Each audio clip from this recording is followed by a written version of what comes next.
So everyone, good evening to all. Sorry for yesterday's class. कल class लेते लेते ही बीच में इतने सारे हिकअप्स थे कि क्वेश्चन नंबर आई गेस 12-13 पे थे और उसी समय हम लोग को रोकना पड़ गया। तो अब वापस आज हम लोग प्रिपेयर करेंगे फॉर द नेक्स्ट राउंड और उसके आगे के जो क्वेश्चन है वो हम लोग देखेंगे। कम से कम आज मैं 40 क्वेश्चन एक्स्ट्रा करवाने वाला हूँ। तो कल 10 आज 40, लगभग कल 10-12-40 मतलब 50 क्वेश्चन प्लस होंगे। सो बिना किसी देरी के आइए शुरुआत करते हैं आज के सेशन का। कौन कौन से क्वेश्चन है आइए दिखाता हूँ।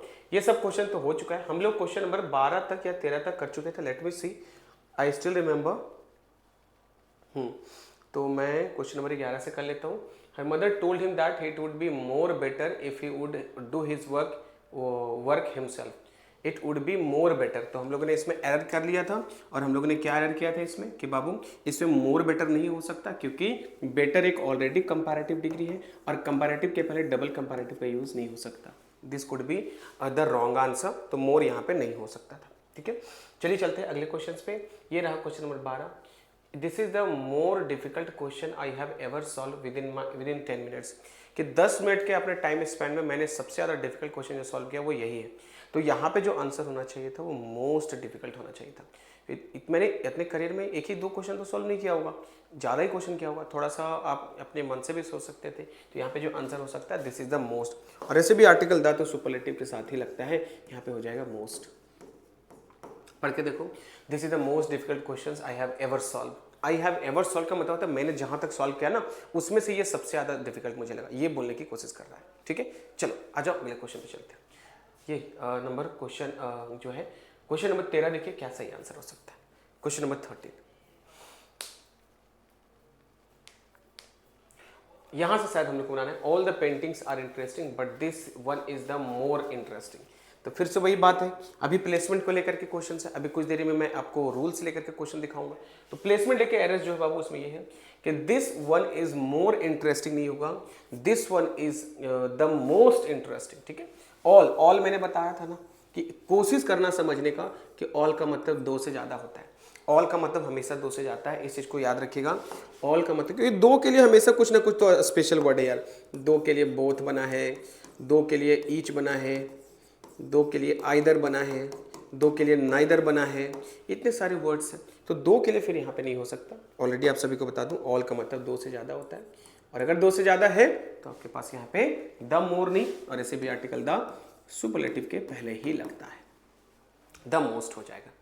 All the paintings are interesting but this one is the most interesting, this is the right answer. ठीक है, ओके चलो चलते हैं अगले क्वेश्चन पे। चले नाउ ये रहा क्वेश्चन नंबर 14। बताइए इसका आंसर क्या होगा। एक बार आप लोग देख लो, अटेम्प्ट कर लो खुद से। 10 सेकंड का समय मैं आप सभी को देता हूं, अटेम्प्ट करके दिखाइए क्या सही आंसर हो सकता है इसका। He does not have some money to buy a new printing machine. चलो आई होप देख लिया होगा, एरर्स पता चल गया होगा। बाबू पढ़ने से क्या लग रहा है, सेंटेंस पॉजिटिव है कि नेगेटिव है? सर यहाँ पे नेगेटिव वर्ड्स है और अगर नेगेटिव वर्ड्स है नेगेटिव के साथ सम लगता है क्या? नो, नेगेटिव के साथ क्या लगता है? एनी। नेगेटिव के साथ क्या लगता है? एनी। तो हियर आंसर जो हो जाएगा वो एनी हो जाएगा। सम के प्लेस पे एनी यूज करके देख लो। He does not have any money to buy a new printing, ये सही आंसर हो जाएगा। ठीक है, अब ये मत सोचना सर ये तो एनी मनी अजीब सा साउंड कर रहा है। हमारी साउंड करने या ना करने से ग्रामर का एरर्स तो गलत नहीं हो जाएगा ना, वो सही था, बिल्कुल सही है। यहाँ पे क्या हो जाएगा आपका सही आंसर एनी हो जाएगा। ठीक है, चलो। और मैं हमेशा बोलता हूँ अपने सहूलियत के हिसाब से ग्रामर को चेंज मत करना। ग्रामर जो है वो सही है, हम लोगों ने ही गलत सीखा है, चाहे हमारे समाज ने सिखाया हो या आपने सीखा हो, कहीं ना कहीं तरीके से इसको आपने सीखा है, लेकिन वो गलत भी सीख सकते हो आप लोग। चलिए इस क्वेश्चन का आंसर बताइए क्या हो सकता है। The answer of this one, Chennai is further from Pune than Nagpur. Distance दिख रहा है आप सभी को, डिस्टेंस आप सभी को दिख रहा होगा। और अगर इस क्वेश्चन में डिस्टेंस है तो मैं आपको बता दूं कि जो आंसर हो जाएगा वो कुछ इस तरीके से हो जाएगा।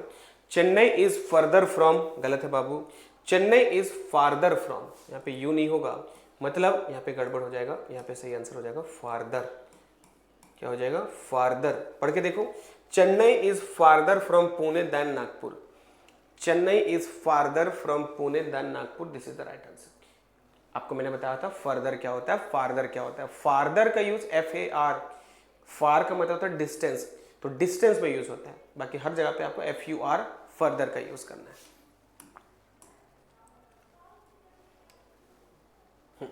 ये रहा क्वेश्चन नंबर 16। बताइए इसका आंसर क्या होगा। A few words of gratitude are enough to express your feelings. Now just tell me where is the error? Error क्या हो सकता है इसका?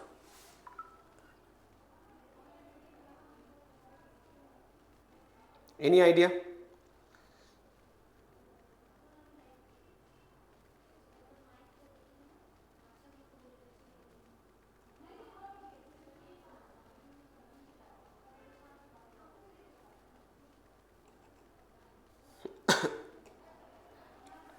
चलो तो देखो, a few word of gratitude. Gratitude मतलब आभार प्रकट करना। सर एरर तो कुछ नहीं दिख रहा। एरर है, अगर ध्यानपूर्वक देखोगे तो भी इसमें एरर आपको मिल जाएगा। देखो क्या बाबू, मैंने क्या बताया था कि जब कभी भी आपको फ्यू दिखाई दे, हर तरीके आप बोलोगे सर आभार प्रकट करने के लिए आपको सब कुछ दिखाने की जरूरत थोड़ी है। दो शब्द मीठे प्यार के भी बोल दोगे तो आभार प्रकट हो जाएगा। तो आभार के लिए अ फ्यू तो बिल्कुल सही है। तो सर गड़बड़ तो कुछ दिख नहीं रहा है। गड़बड़ है बाबू। देखो क्या मैंने क्या बोला था, चाहे अ फ्यू हो, चाहे द फ्यू हो, चाहे सिर्फ फ्यू हो, इनके बाद हमेशा आपको प्लूरल नाउन यूज करना चाहिए। इनके बाद हमेशा प्लूरल नाउन यूज करना चाहिए। तो बाबू जो यहाँ पे आंसर हो जाएगा, it must be words. It must be words. Okay, तो सही आंसर क्या हो जाएगा, वर्ड्स हो जाएगा। चलिए चलते हैं अगले क्वेश्चन। कॉन्सेप्ट मैं सारा बता चुका हूँ, इसे ज़्यादा समय नहीं लूंगा इन सारे क्वेश्चंस में। Everyone agrees that the Ganga is the holiest of all other rivers. पढ़िए, समझिए और बनाइए क्या सही आंसर हो सकता है।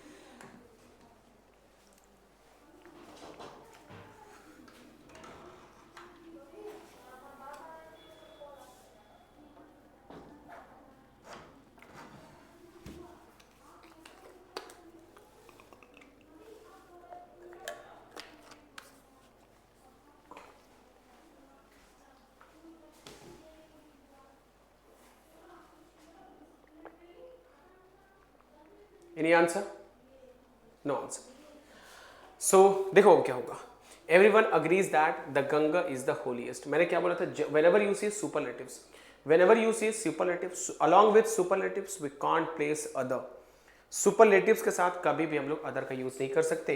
It means what, it means you need to replace, you need to delete other from here. The real answer is what? The real answer is only of all rivers of India. ये सही answer हो जाएगा। Superlatives के साथ कभी भी other का use नहीं होता, इसे कोई अदर। सुपरलेटिव्स के साथ कभी भी अदर का यूज नहीं करना चाहिए। चलते हैं अगले क्वेश्चन पे। अगला क्वेश्चन क्या है ये मैं आपको दिखाता हूँ। ये रहा क्वेश्चन नंबर 18। बताइए, he is the most intelligent and also the very talented student of the college.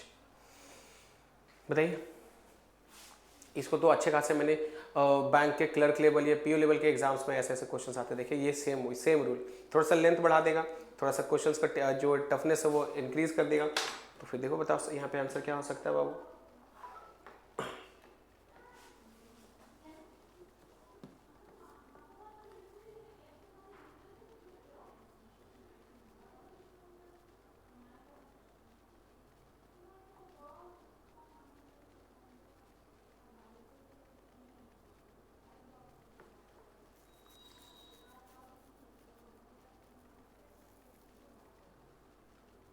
चलो, तो आई गेस कि आप सभी को ये समझ में आ गया होगा।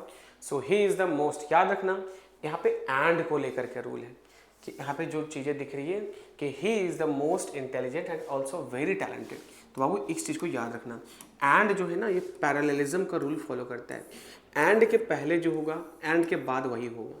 जैसे एंड के पहले सुपरलेटिव डिग्री लगा था तो एंड के बाद भी सुपरलेटिव डिग्री होगा। अब बोलोगे सर कि यहाँ पर सुपरलेटिव डिग्री लगेगा किस जगह पर, तो देखो बाबू यहाँ पे आंसर हो सकता है कि ये जो वेरी है इसको आप यहाँ से डिलीट कर दो, यहाँ कर दो मोस्ट। पढ़ के देखो आप, सही लगेगा। He is the most intelligent and also the most talented student of the college. And के दोनों साइड हमेशा इक्वलिज्म का रूल फॉलो होगा। एंड के पहले सुपरलेटिव्स था तो एंड के बाद भी क्या लगा, सुपरलेटिव्स लग गया। यही इसका रूल था। ठीक है, चलिए चलते हैं अगले क्वेश्चन पे। ये रहा next question, question number 19। Whole the chapter is full of printing errors which are the outcome of the proof readers carelessness. बताइए सही आंसर क्या हो सकता है यहाँ पे। Now, just tell me, where is the error? Where is the error?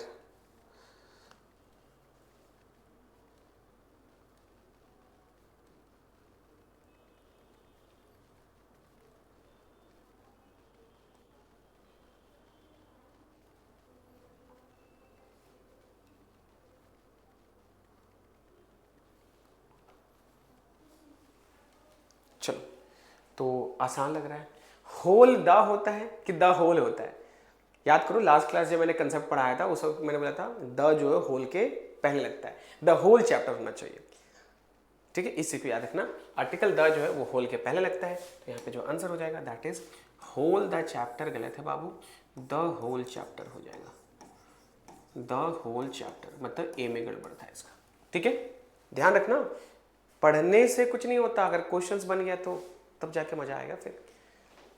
ठीक है, क्योंकि हमेशा बोलते हैं कि जैसा आपका इसके ऊपर मेहनत होगा क्वेश्चंस भी उसी हिसाब से बनेगा ना, वरना नहीं करोगे तो नहीं होगा आंसर फिर। चलो आओ दिखाता हूँ आंसर क्या हो सकता है ना। ये रहा, the faster he complete the work given to him the largest will be his profit. ये कंसेप्ट मैंने पढ़ा दिया है, बताओ क्या सही आंसर हो सकता है?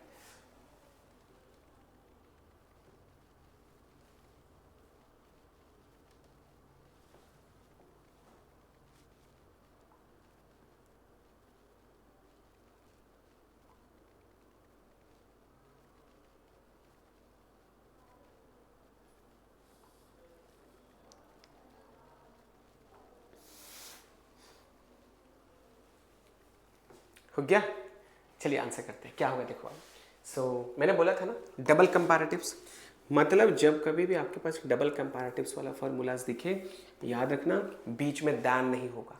डबल सुपरलेटिव्स का रूल ही नहीं होता, एक साइड कंपैरेटिव्स एक साइड सुपरलेटिव्स, ऐसा तो होता ही नहीं। देखो इधर क्या दिख रहा है आपका कंपैरेटिव्स, और इधर क्या दिख रहा है सुपरलेटिव्स, तो दोनों तरफ इक्वलिज्म होना चाहिए। बोलते ना वो वाला, the more you work the more you gain, the higher you go the cooler it becomes, वही रूल है यहाँ पे। तो द फास्टर बिल्कुल सही, और आर्टिकल द दोनों के पहले लगेगा, ये भी रूल मैंने बताया था। तो सर यहाँ लार्जेस्ट नहीं होगा, यहाँ लार्जर हो जाएगा। क्या हो जाएगा? लार्जर। ठीक है, एक तरफ कंपैरेटिव्स एक तरफ सुपरलेटिव्स नहीं, दोनों तरफ इक्वलिज्म ही चलता है। चलिए चलते हैं अगले क्वेश्चन में। ये रहा क्वेश्चन नंबर 21, बताइए इसका आंसर क्या होगा?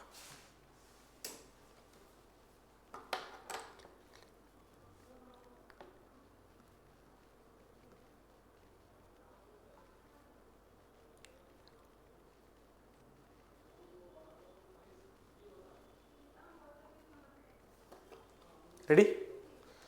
देखो, this photograph was comparatively better. Again a very good question. I told you many times कि this photograph was comparatively better. तो यहाँ पे गड़बड़ क्या है बाबू, ध्यानपूर्वक देखना इस चीज को। यहाँ पे बेटर जो दिख रहा है ये गड़बड़ है। मैंने बोला था कंपैरेटिव के बाद हमेशा पॉजिटिव डिग्री चाहिए, तो यहाँ से डिलीट कर दूँ। जो सही आंसर हो जाएगा दैट इज गुड। ठीक है, गुड। कंपैरेटिवली, रिलेटिवली, फेयरली, इन तीनों शब्दों के बाद हमेशा हम लोग यूज करते हैं पॉजिटिव डिग्री का। Mark my word. चलो बाबू अगले क्वेश्चन पे चलते हैं। ये रहा क्वेश्चन नंबर 22, इसका बताइए। देख लो क्वेश्चन को अच्छे तरीके से पहले।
चलो स्टार्ट किया जाए।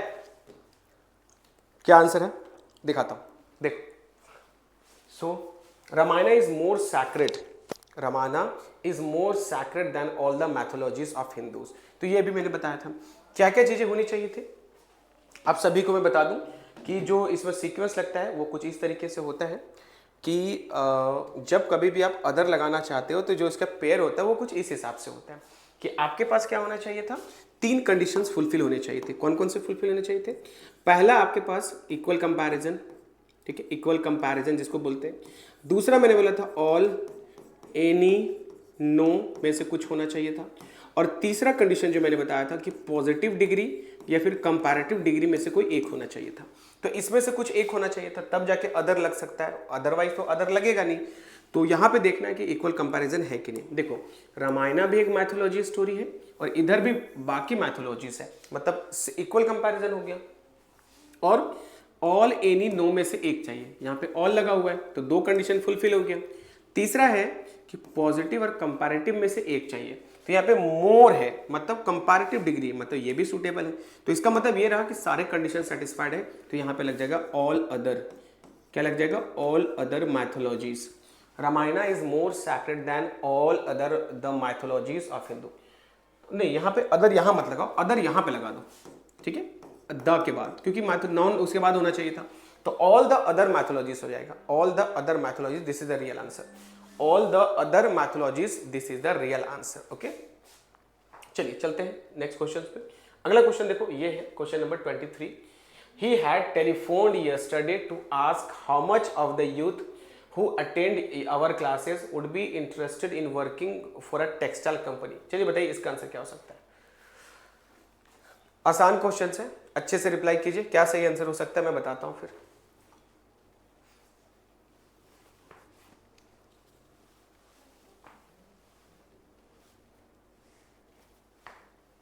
चलो बताओ क्या सही आंसर होगा इसका।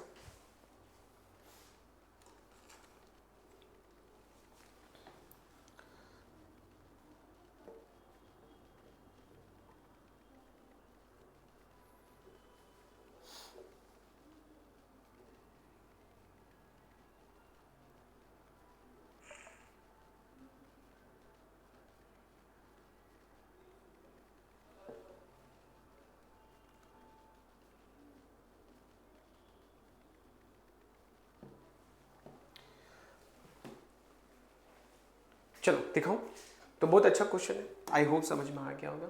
ही had telephone yesterday to ask how much. देखो पॉजिटिव डिग्री तो चाहिए, मच तो बिल्कुल सही है।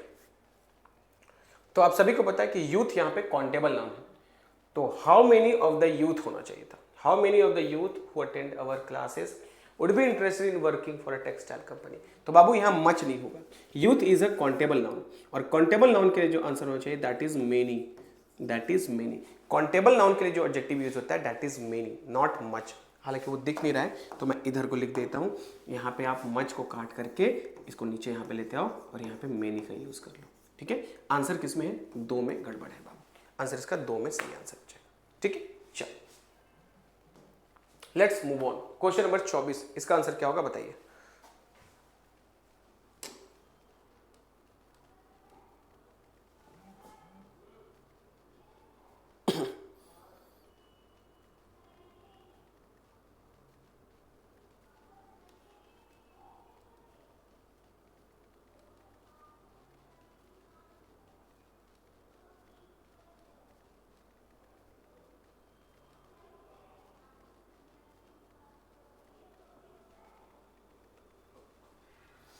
चल, A non-banking financial company is financial institution similarly to a bank। तो देखो बाबू आप सभी को बता दूं कि इसमें जो आंसर होगा वो क्या होगा। बहुत ही प्यार से इस क्वेश्चन को समझना कि यहाँ क्या लिखा हुआ है, फाइनेंशियल इंस्टीट्यूशन सिमिलरली। आप सभी को मैंने पहले भी बताया ना कि हालांकि एडवर्ब की जानकारी उतना तो होगा नहीं, एडवर्ब मैं शुरू करूंगा इसी वीक में, आई थिंक 1-2 दिन से, तो देख लीजिएगा। सिमिलरली, जब भी किसी सिमिलर क्या होता है, एक एडजेक्टिव है, एडजेक्टिव के साथ अगर एलवाई लगा दोगे तो वो एडवर्ब बन जाएगा, ये मैं बताऊंगा एडवर्ब में। तो सिमिलरली टू अ बैंक नहीं, bank is a noun, we need an adjective, similar to a bank होना चाहिए था। क्या हो जाएगा? Similar to a bank. So the right answer is similar, the right answer is similar to a bank, the right answer is similar to a bank. Okay, 24 का answer हो जाएगा B number. 24 का आंसर हो जाएगा B. Okay, ऐसे questions भी exam में आएंगे जहां सारे रूल धरे के धरे रह जाएंगे, कंसेप्ट कुछ और होगा। इसलिए बोलता हूँ थोड़ा थॉरो नॉलेज रखो सारे सब्जेक्ट के ऊपर, सारे चैप्टर्स के ऊपर, कि एडजेक्टिव क्या होता है, एडवर्ब क्या होता है, ये सारी चीज। ठीक है, चलो अगले क्वेश्चन दिखाता हूँ। अगला क्वेश्चन क्या है, ये रहा question number 25। Now just tell me what is the answer of this one. बताओ इसका आंसर क्या हो सकता है।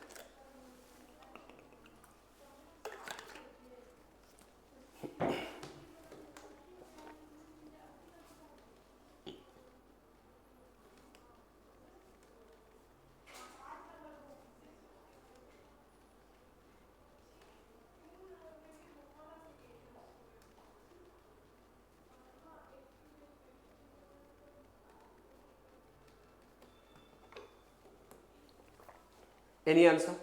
देखो समझ गए होंगे। So humour is a better way to provide social commentary on controversy issues and some most do that successfully. देखो भाई कैसा भी मुद्दा हो, अगर आपका चेहरा पे स्माइल है ना, अब means a better smile, I am not saying कि वो क्रोक्ड वाला ऐसे कनिंग तरीके से, नो, एकदम एक क्लियर ट्रांसपेरेंट स्माइल, आपका ह्यूमर जितना भी बड़ा कंट्रोवर्शियल इशूज हो, चाहे कैसा मैटर्स हो, चीज़ों को ईज डाउन कर देगा। That's why always say means smile करते रहो भाई, चीज़ें आती जाती रहेंगी, लाइफ में बहुत सारे हिकअप्स हैं, बस या जस्ट एक सिंपल स्माइल से इट्स ओके, चलता है, बस इसी बोल के आगे चलो, सारी कंट्रोवर्सीज जो है खत्म हो जाएगा। तो क्या है, ह्यूमर इज अ बेटर वे ना बाबू, सबसे अच्छा तरीका है ये। और जो सबसे अच्छा होता है वो सुपरलेटिव्स होता है, क्योंकि भाई ह्यूमर से भी एक तरफ से और अच्छा हो जाना चाहिए था। अगर यहाँ पे बेटर है तो ह्यूमर से भी कुछ और अच्छा होना चाहिए था। बेटर मतलब कंपैरेटिव, कंपैरेटिव से अच्छा सुपरलेटिव्स, तो ह्यूमर से अच्छा और क्या हो सकता है ना। Humour is the ultimate quality ये, तो इसका मतलब है यहाँ पे बेटर नहीं होगा, humour is the best way, humour is the best way, answer हो जाएगा humour is the best way. I guess आप सभी को समझ में आ रहा है, humour is the best way to provide social commentary on controversy issues and some moves do that successfully, this is the answer. Okay, चलो 25 क्वेश्चन, मतलब हाफ वे मार्क हम लोग कर चुके हैं, अभी आधा और चलना है, तो पेशेंस रखना, ठीक है। और हाँ, सभी कोई पेन पेपर लेकर के बैठना भाई, और क्वेश्चंस बनाते हुए चलना। अरे हाँ, मैं तो डर गया, फिर से वही दिक्कतें आ रही है क्या। ये रहा 26 नंबर क्वेश्चन, बताओ question number 26, just tell me what will be the answer of this one.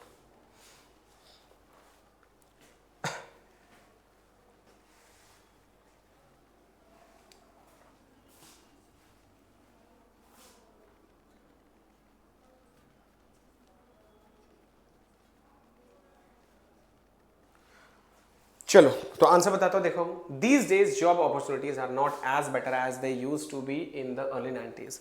अब देखो बात ऐसा है ना कि ये बात है उस समय की जब 90s और 80s में जॉब के लिए लोग जाना ही नहीं चाहते थे, लोग खेती बाड़ी और घर के अंदर ही फैमिली के साथ हैप्पी होते थे, जिसमें से एक हमारे पिताजी भी हुआ करते थे। हमारे पिताजी अच्छे खासे लंबे हुआ करते थे। मैं अब बोलोगे सर मैं कैसे छोटा हूँ, तो मैं मम्मी के ऊपर गया हूँ, दैट्स वाई। तो ये चीज़ें जो है मैं आपको बता रहा हूँ कि उस समय ना जॉब अपॉर्चुनिटीज अबंडेंट था, कैंडिडेट जीरो, पकड़ पड़ के भाई तुमको फौज में जाना है, तुमको पुलिस में जाना है, ऐसे पकड़ पड़ के जॉब ले जाया जाता था। गांव में एक आदमी को दे दिया जाता था कि पता करो तुम्हारे घर में, तुम्हारे गांव में सबसे पढ़ा लिखा कौन है, उसके लिए अलग जॉब, लंबा चौड़ा है उसको फौज में ले जाओ, पकड़ के ले जाते थे। अभी भाई मैं पकड़ना चाहता हूँ जॉब, तुम आ जा, पॉसिबल ही नहीं। अर्ली 80s में हम लोग जॉब के लिए ऐसा होता था कि भाई एक ही घर से सभी को जॉब पकड़ के ले जाओ, ये परिस्थितियां होती थी, इतने सारे जॉब अपॉर्चुनिटीज होते थे। बट अभी हे प्रभु, किसी तरीके से एक छोटा सा क्लर्क का भी जॉब लग जाए, एक छोटा सा जहां पर वह कुर्सी मिल जाए और तब का लग जाए कि मैं सरकारी नौकरी में हूँ, ये स्ट्रगल चल रहा है, टसल चल रहा है एक दूसरे में, रेस लगा है कि 100 सीट, अगर 100 नंबर ऑफ वैकेंसीज भी आए ना, लाखों लोग अप्लाई कर देते हैं, ऐसी स्थिति है अभी के समय में। चलो देखो भाई, वो फ्रस्ट्रेशन निकल गया मेरा थोड़ा सा, कोई नहीं, वापस आओ, देखो क्या होगा। So these days job opportunities are not as better as they use to be in the early 90s। तो बाबू देखो, आपको तो मैंने बताया था ना कि जब कभी भी एज और एज रहे बाबू, और अगर सेंटेंस नेगेटिव है तो इस एज को हटा के क्या करना पड़ेगा, सो करना पड़ेगा, पहला एरर। दूसरा कि इन दोनों के बीच में आपको जो होगा वो हमेशा पॉजिटिव डिग्री होगा, सो गुड होना चाहिए। क्या हो जाएगा, so good as, so good as. So these days job opportunities are not so good as, this is the answer, ये हो जाएगा आंसर। ठीक है, चलिए चलते हैं अगले क्वेश्चन में। ये रहा क्वेश्चन नंबर 27, पढ़िए बनाइए क्या सही आंसर है। देखिए, the interim report does not analyse thoroughly the principal causes. चलो बताओ।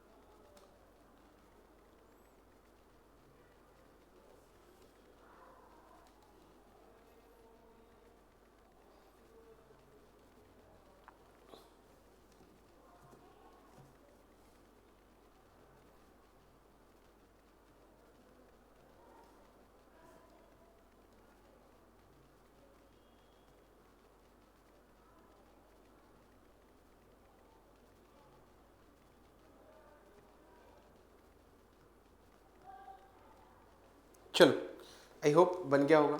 The interim report does not analyse thoroughly the principal causes of the disaster. तो देखो बाबू, यहाँ पे जो आंसर हो जाएगा वो क्या हो जाएगा, आप सभी को पता है थोरोली क्या होता है। एल वाई लगने के बाद जो मेरा एडजेक्टिव होता है वो क्या होता है, एडवर्ब बन जाता है। और यहाँ पे द प्रिंसिपल है, the principal is a noun, और नाउन के लिए मुझे चाहिए एडजेक्टिव, तो एल वाई हटा दो, थॉरो द प्रिंसिपल कॉजेस हो जाएगा, थॉरो द प्रिंसिपल कॉजेस होएगा। इसका मतलब है यहाँ से एल वाई हटा देना है और सही आंसर हो जाएगा thorough analysis thorough the principal causes. ठीक है, थोरो मतलब होता है कंप्लीट, मतलब संपूर्ण तरीके से, दैट इज थोरो। आ जाओ अगले क्वेश्चन पे। ये रहा question number 28। The soil was moist as there was little rain the day before. वाह, व्हाट अ क्वेश्चन। बताओ क्या सही आंसर हो सकता है। The soil was most as there was little rain the day before. बताओ क्या सही आंसर हो सकता है।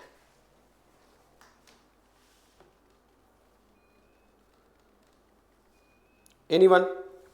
आई गेस समझ में आ गया होगा। तो बाबू आप सभी को पता है मॉइस्ट कब रहेगा, जब थोड़ा सा बारिश होगा। लिटिल का मतलब क्या होता है, जीरो। फ्यू का मतलब क्या होता है, जीरो। तो लिटिल, जब बारिश का मतलब जीरो, यहाँ पे कुछ हुआ है तभी तो मॉइस्ट है ना, और लिटिल का अर्थ तो जीरो होता है, मतलब कुछ बारिश तो हुआ होगा। अब मॉइस्ट है मतलब थोड़ा हुआ होगा, मॉइस्ट मतलब नमी है तो थोड़ा हुआ होगा ना। अब अगर वो कीचड़ बन जाता तो मतलब बारिश बहुत होता, तो टोटल वाला फीलिंग्स आता फिर, लेकिन थोड़ा का सेंस आ रहा है। तो यहाँ पे जो आंसर हो जाएगा that is what, a little, that is a little, a little. So क्या हो जाएगा, the soil was moist as there was a little rain the day before, ये सही आंसर हो जाएगा। ठीक है, a little rain, this is the right answer. Now let's move forward, अगले क्वेश्चन पे चलते हैं। ये रहा आपके पास क्वेश्चन नंबर 29। थोड़ा सा लॉन्ग लॉन्ग क्वेश्चंस अब बीच में जो भी मैंने एक एक रखा है।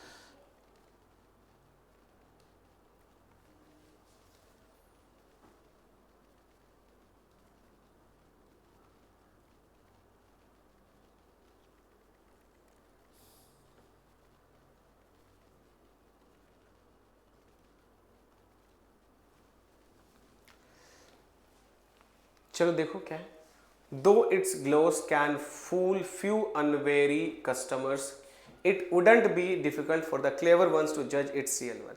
फिर भी वही क्वेश्चन है जो अभी मैंने बताया था। Though its gloss can fool few unwary customers. अरे भाई, कुछ तो कस्टमर्स हो जिसको ये क्या करेगा, आपको यहाँ पे अनवेरी कस्टमर्स को ये क्या करेगा, फुल करेगा। तो कुछ तो होने चाहिए, नंबर्स कुछ तो होना चाहिए था। तो सही आंसर क्या हो जाएगा, though its gloss can fool a few, a few, a few unwary customers, a few unwary customers, it wouldn't be difficult for the clever ones to judge its real worth. This is the real answer. Okay, चलो चलते अगले question पे। Question number 30 ये रहा आपके screen पे। Now just tell me what will be the answer of this one.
चलो, a moment delay would have proved costly in the situation.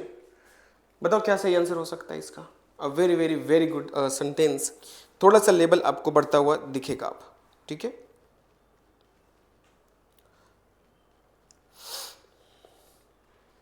बताओ जल्दी जल्दी क्या सही आंसर हो सकता है बाबू।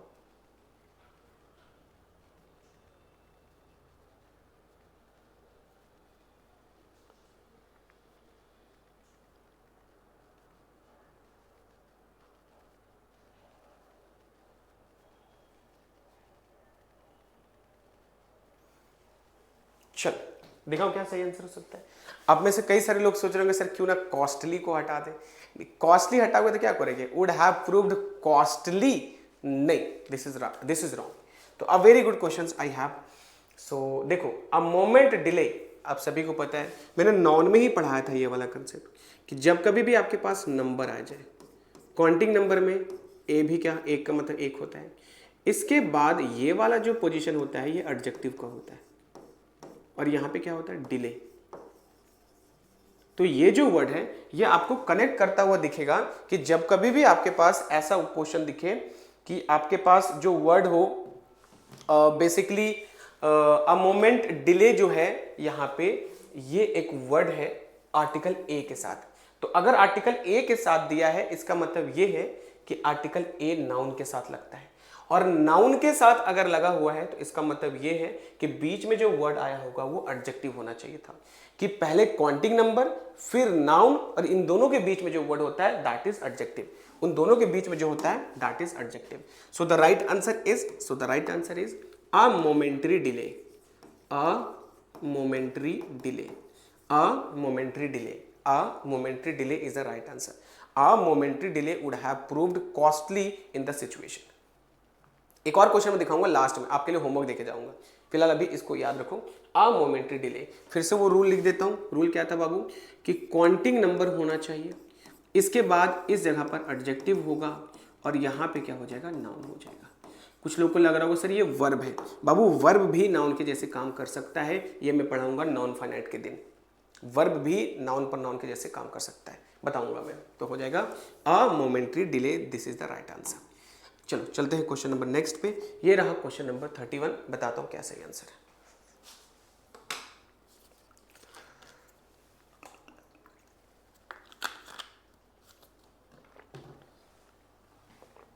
क्वेश्चन नंबर 31, बताओ क्या सही आंसर है।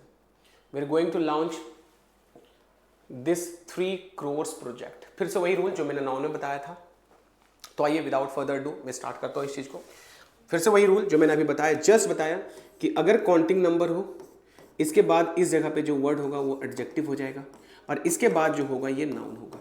तो बच्चा इस चीज़ को याद रख लेना कि इन दोनों के बीच में हमेशा एडजेक्टिव आता है। So the right answer is we are going to launch this 3 crores project. गलत है, दिस 3 crore हो जाएगा, this 3 crore project. This 3 crore project, ये नाउन में मैंने नाउन प्लस एडजेक्टिव का रूल पढ़ाया था, दिस 3 crore प्रोजेक्ट हो जाएगा।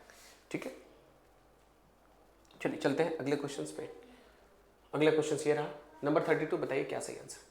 After a careful fully investigation we discovered that the house was infested with termites. तो इसमें तो बहुत सारे वर्ड्स है जो आपको सीखना भी चाहिए, तो मैं लिखता हूँ, आप लोग तब तक आंसर करो। एक क्वेश्चन है इन्फेस्टेड का मतलब क्या होता है, एक वर्ड होता है टर्माइट्स, इसका मतलब क्या होता है। ठीक है, तो इन्फेस्टेड और टर्माइट्स, इन्फेस्टेड और टर्माइट्स। तो इन्फेस्टेड का मतलब होता है फुल ऑफ, भरा हुआ। टर्माइट्स का मतलब होता है दीमक। मैं बोलता हूँ ना कि ज़्यादा नहीं, आपका दिमाग दीमक चाटता जा रहा है, वही दीमक, कीटाणु होते हैं। तो जब पूरा घर को मैंने इन्वेस्टिगेट किया तो पता चला कि मेरे घर पूरा भरा हुआ दीमक से। तो गड़बड़ क्या है, गड़बड़ है बाबू इन्वेस्टिगेशन वाला वर्ड। इन्वेस्टिगेशन एक नाउन होता है, कैसे पता चला सर, जब किसी शब्द के साथ TION लगा रहे हैं वो नाउन होता है। नाउन की क्वालिटी बताता है adjective, carefully is an adverb. So answer जो हो जाएगा after a careful investigation, after a careful investigation, after a careful investigation, after a careful investigation, this is the right answer, after a careful investigation. Question number 33, बताओ क्या सही answer होगा। The circulation of the statesman is greater than that of any newspaper. बताइए क्या सही answer होगा इसका।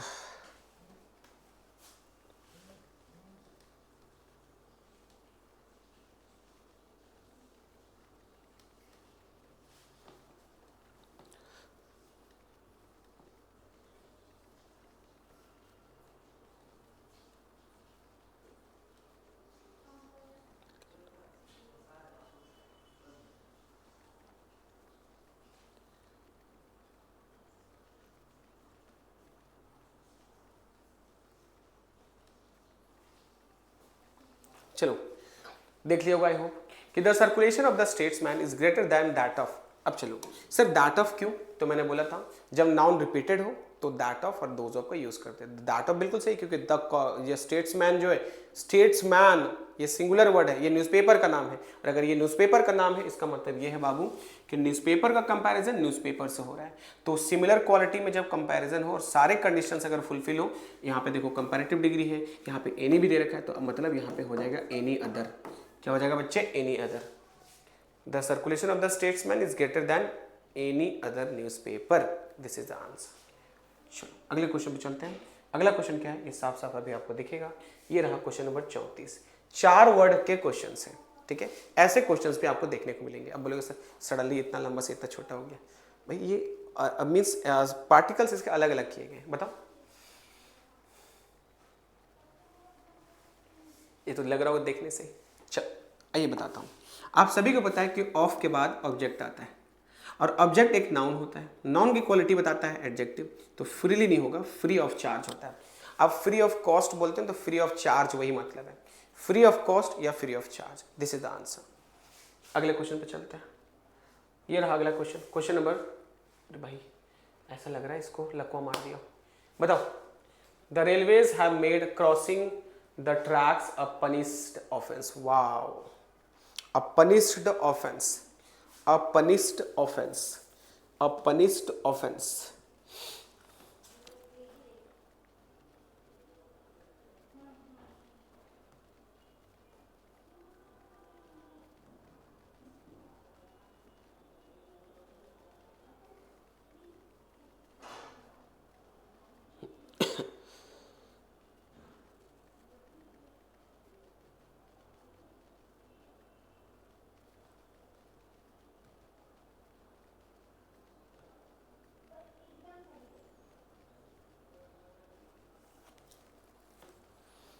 चल आज देखो, so the railways have made crossing the tracks a punished offence. फिर से वही बात, ऑफेंस क्या होता है बेटा, ऑफेंस होता है नाउन, आर्टिकल ए मतलब काउंटिंग नंबर, और बीच में जो वर्ड होगा वो एडजेक्टिव हो जाएगा। तो एडजेक्टिव नहीं है क्या सर, नहीं एडजेक्टिव नहीं है। याद रखना, अगर किसी वर्ड के साथ BLE ABLE लगता हुआ देख जाओ तो समझ जाना वो एडजेक्टिव होगा। पनिशेबल ऑफेंस होता है, पनिशेबल, पनिशेबल ऑफेंस होता है, पनिशेबल ऑफेंस होता है, इस चीज को याद रखना। Unpunishable offence, unpunishable offence, this is the right answer. चलो अगले क्वेश्चन चलते हैं। ये रहा क्वेश्चन नंबर 36। बताइए इसका आंसर क्या होगा। The children's dog slept quietly in their uncle's house. A very very very important again, लेकिन आई गेस कि अब आप लोग से बन जाएगा ये।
The children's dog slept quietly in their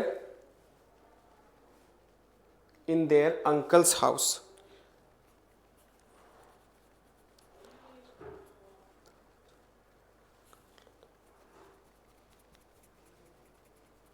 चलो, तो इस क्वेश्चन में कुछ ऐसा तो स्पेशल दिख नहीं रहा है।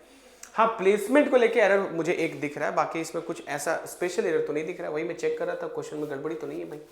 The children's dog slept quietly in their uncle's house. तो एक तो ऐसा हो सकता है,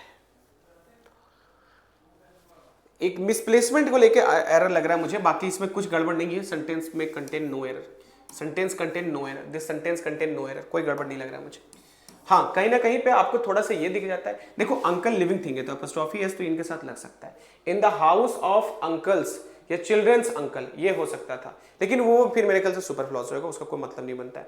ऐसे ही सही है, वो प्लेसमेंट को लेकर एरर्स आजकल हट गए, उसका कोई मतलब नहीं बनता। तो ये this sentence contain no error, इस सेंटेंस में कोई गड़बड़ नहीं। हाँ, अगर आपको लग रहा है कि इसमें सर क्वाइटली गड़बड़ है तो बाबू स्लेप्ट एक वर्ब है, वर्ब के लिए एडवर्ब चाहिए, तो ये बिल्कुल सही है, कोई गड़बड़ नहीं इस क्वेश्चन में। चलो, मुझे लगा मिस्टेक हो गया है। चलिए इस क्वेश्चन को बताइए। I am more lonelier here than I was in the USA. मैं यहाँ पे ज्यादा अकेला हूँ, जितना कि मैं यूएसए में रहता था उससे ज्यादा अकेला यहाँ हूँ मैं आजकल। चलिए बताइए क्या सही आंसर हो सकता है।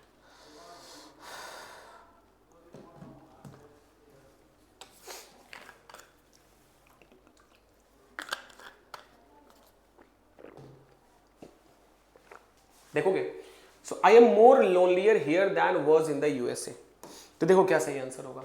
तो आप सभी को पता है लोनलियर क्या होता है, लोनली, लोनलियर, लोनलीएस्ट, ये ऑलरेडी कंपैरेटिव डिग्री है, तो एक और कंपैरेटिव क्यों यूज होगा।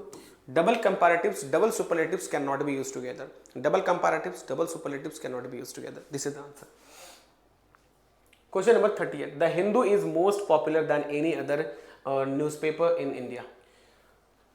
बताओ, ये तो अभी मैं बता चुका हूं ऐसे ही रूल्स को, बताओ क्या सही आंसर होगा। द हिंदू एक न्यूज़पेपर है, ये किसी रिलीजन को डिनोट नहीं कर रहा है। The Hindu is a newspaper, और न्यूज़पेपर यहाँ पे सुपरलेटिव डिग्री के साथ आया हुआ है, सुपरलेटिव डिग्री के साथ अदर नहीं लगता, हटा दो, सही आंसर हो जाएगा 2। इसका जो आंसर है that is 2। Okay, now let's move on, अगले क्वेश्चन पे चलते हैं। ये रहा क्वेश्चन नंबर 39, बताइए। Across the world discussion on curing cancer are any longer just wishful thinking. बताइए, बहुत अच्छा क्वेश्चन, एक नया टाइप का क्वेश्चन, मैंने सोचा इस क्वेश्चन को दे देता हूं ताकि आपके एग्जाम्स में आए तो आप इसके क्वेश्चंस का आंसर भी सही से कर पाओ। चलिए बताइए क्या सही आंसर हो सकता है इसका।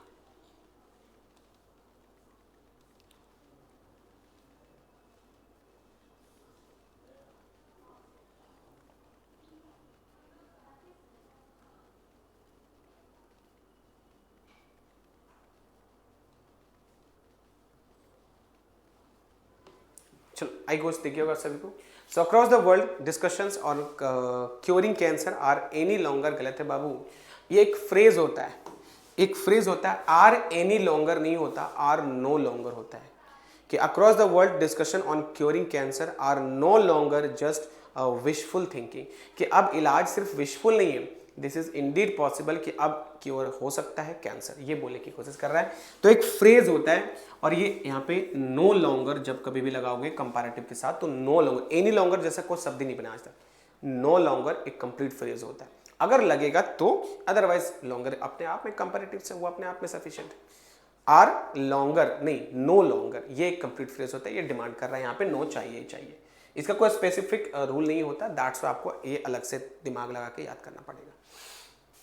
40, इन हिज बुक चर्चिल, मैं लिटरली बताऊं, ये चर्चिल मुझे चुड़ैल पढ़ने जा रहा था मैं अभी इसको, so it's Churchill, okay, it's Churchill describes that historical first meeting with Roosevelt.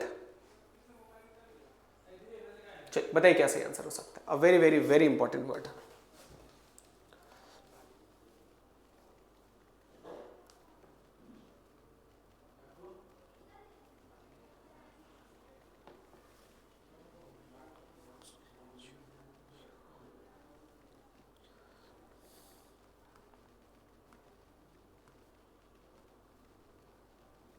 I hope आप सभी ने देख लिया होगा इसका आंसर क्या है।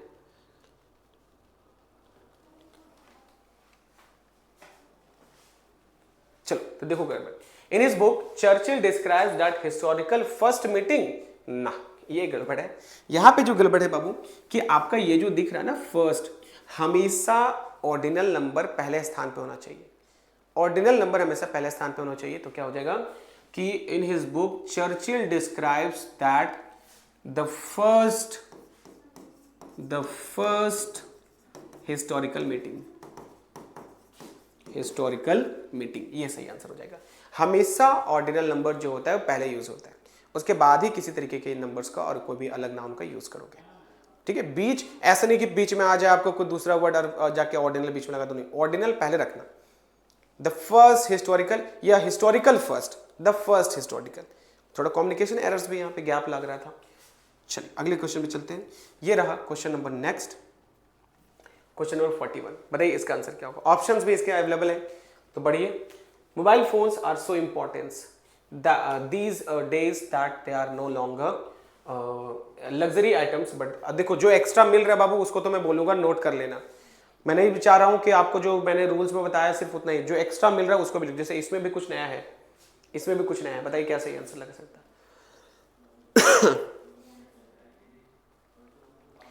तो आंसर मिल गया होगा। सो इंपॉर्टेंस नहीं होता, सो इंपॉर्टेंट होता है, TANT।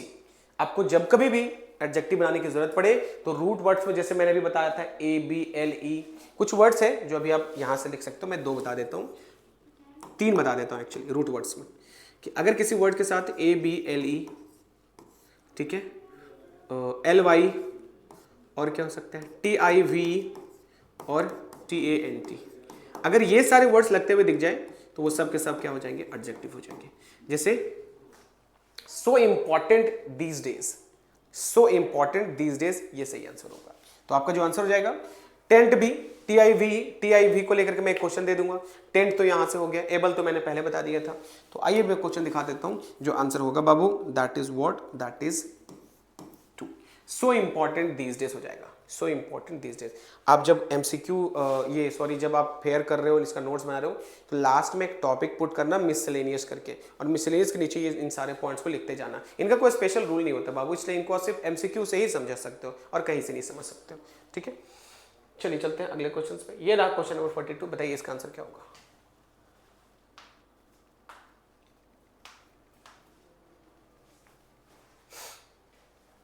This is not a worth reading book,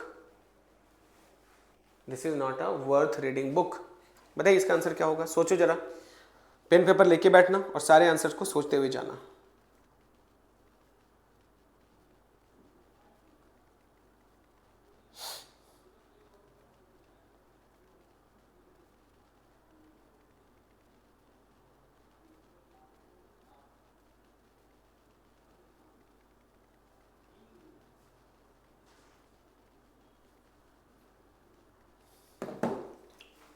चलो देखो, तो इस पॉइंट को भी लिख लो। हमेशा वर्थ का रूल जो मैं हमेशा आपको बताता हूँ, जो आई थिंक कल परसों भी एक इस तरह के क्वेश्चंस ऑफिस में आ गया था लेकर के कोई ऑफलाइन क्लासेस का ही बच्चा। तो आपको मैं बता दूं कि जब कभी भी वर्थ, देखो वर्थ का रूल बता रहा हूँ, सिर्फ वर्थ। वर्थ एक पोस्ट पॉजिटिव वर्ड होता है। अब ये क्या होता है, worth is a post positive word. This should be placed, जो पोस्ट पॉजिटिव वर्ड होता है। देखो इसका रूल क्या होता है वर्थ का, मैं लिख देता हूं, नाउन प्लस वर्थ। इस चीज को याद रख लेना। मतलब क्या है ना, कि आपके पास नाउन आना चाहिए, उसके बाद आप क्या लगा दो, वर्थ लगा दो, उसके बाद वर्थ लगा दो। ये चीज याद रखना हमेशा।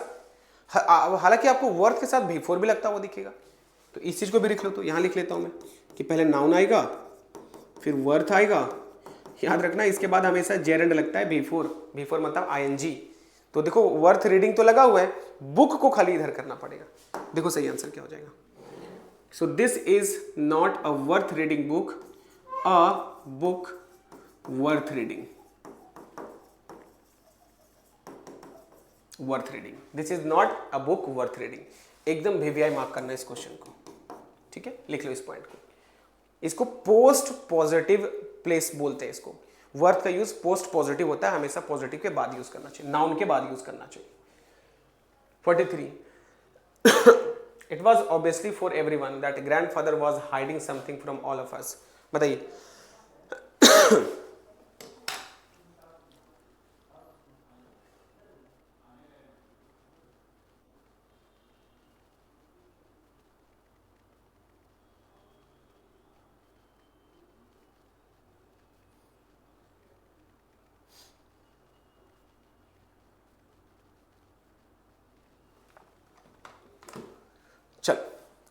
क्या बोल रहे हैं, it was obviously for everyone, तो गड़बड़ तो यही बाबू, एवरीवन क्या है, एक नाउन है, एवरीवन क्या है, एक प्रोनाउन है, और प्रोनाउन की विशेषता कौन बतलाता है, प्रोनाउन की विशेषता एडजेक्टिव बताता है, तो ऑब्वियसली नहीं, ऑब्वियस हो जाएगा। It was obvious for everyone, it was obvious for everyone, हमेशा प्रोनाउन और नाउन की विशेषता एडजेक्टिव बताता है, तो जो सही आंसर हो जाएगा that is it was obvious, it was obvious. Now let's move forward, अगले क्वेश्चन 44, ट्विथ टाइटल, ट्विथ टाइटल क्या है क्रिएटिवली, अच्छा ये विथ टाइटल होना चाहिए, टी नहीं होगा यहाँ पे, ठीक है, टी यहाँ पे नहीं लग रहा है मेरे ख्याल से, टी गड़बड़ है, हाँ टी यहाँ से हटा लो, टी थोड़ी कोई वर्ड होता है यार, with title creativity and hard work, ये सही क्वेश्चन है, बताइए क्या सही आंसर हो सकता है।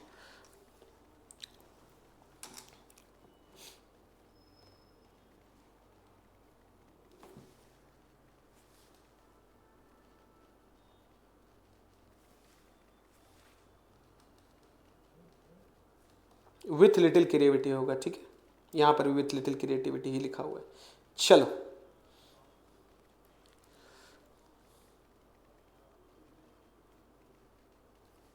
चलो, तो ये मैं कई बार बता दिया है, विथ लिटिल क्रिएटिविटी नहीं भाई, लिटिल क्रिएटिविटी का मतलब क्या होता है, जीरो, और अगर क्रिएटिव बनना चाहते हो तो यू हैव टू से कि सर मेरे पास कुछ क्रिएटिविटी है, हालांकि मुझे नहीं लगता आपके पास क्रिएटिविटी होगा, क्योंकि आप लोग के दोनों कान के बीच में कोई गैप नहीं है, यहाँ से घुसता है यहाँ से निकल जाता है, थोड़ा बीच में रोक के रखो, है कि नहीं, तो क्या हो जाएगा विथ अ लिटिल, सही आंसर क्या हो जाएगा with a little, with a little, with a little, this is answer with a little. 45 बताइए,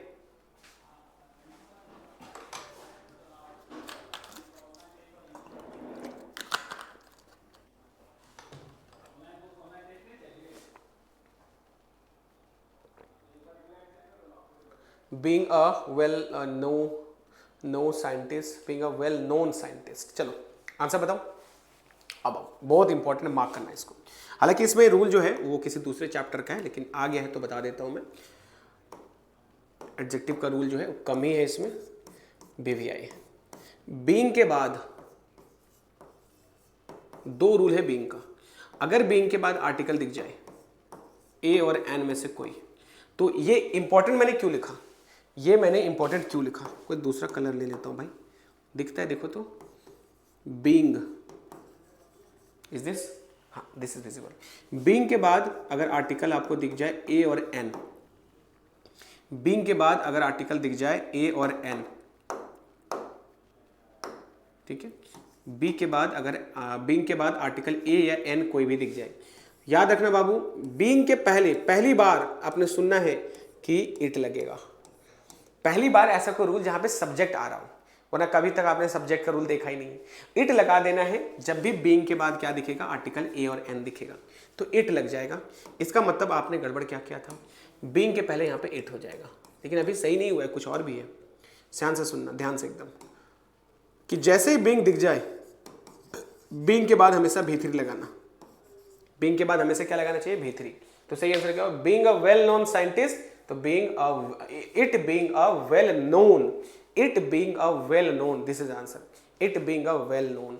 चलते अगले क्वेश्चंस पे, travel blogging is hardly work and will earn you nothing, चलो बताओ क्या सही आंसर होगा,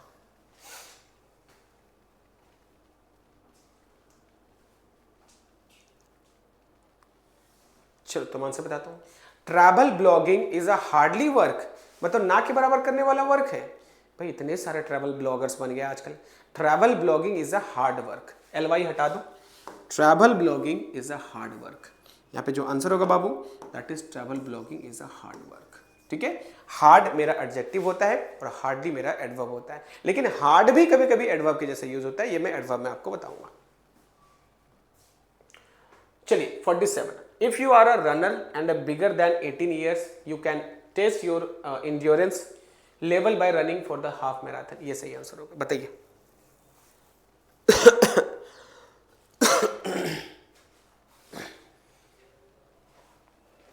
सो if you are a runner and bigger than 18 years, भाई जब कभी भी एज का बात आएगा ना तो बड़ा का बात करेगा तो ओल्डर और एल्डर का यूज करो, और अगर छोटा का बात करेगा तो यंगर का यूज करो। If you are a runner आप अगर यहाँ रनर हो तो इस चीज को याद रखना, आपके पास यहाँ पे बिगर नहीं हो सकता, इट मस्ट बी ओल्डर। क्योंकि मुझे पता नहीं चल रहा ना उसका अपना भाई है, अपना भाई या अपना कोई अपना सगा अपना खूनी संबंध वाला होता तो एल्डर का यूज करते। तो यहाँ पे कुछ भी करो आंसर तो इसी सेक्शन में दिख रहा है ना, यहाँ पे बिगर नहीं होगा, ओल्डर हो जाएगा। ओल्डर देन 18 ईयर्स, बिगर देन 18 ईयर्स वो कम्युनिकेशन में बोल लो भाई, वो भी गैप है, ओल्डर का यूज किया करो, वरना कुछ भी मुंह में आ जाए बोल नहीं देना है। बोल रहे इंग्लिश ही है ना सर, भाई बोलो, कौन सा आपका एरर छाटा जा रहा है, सामने वालों को तो बस समझना है भाई, उसका लेवल तो मेरे से भी ज्यादा गड्ढा में है, मतलब दम तोड़ने वाला है मेरे अपोजिट का इंग्लिश, आपका तो फिर भी सांस ले रहा है। चलो तो बताओ क्या सही आंसर होगा। Could you give me any money? क्या सर कैसे हो सकता है एनी मनी? नहीं हो सकता है।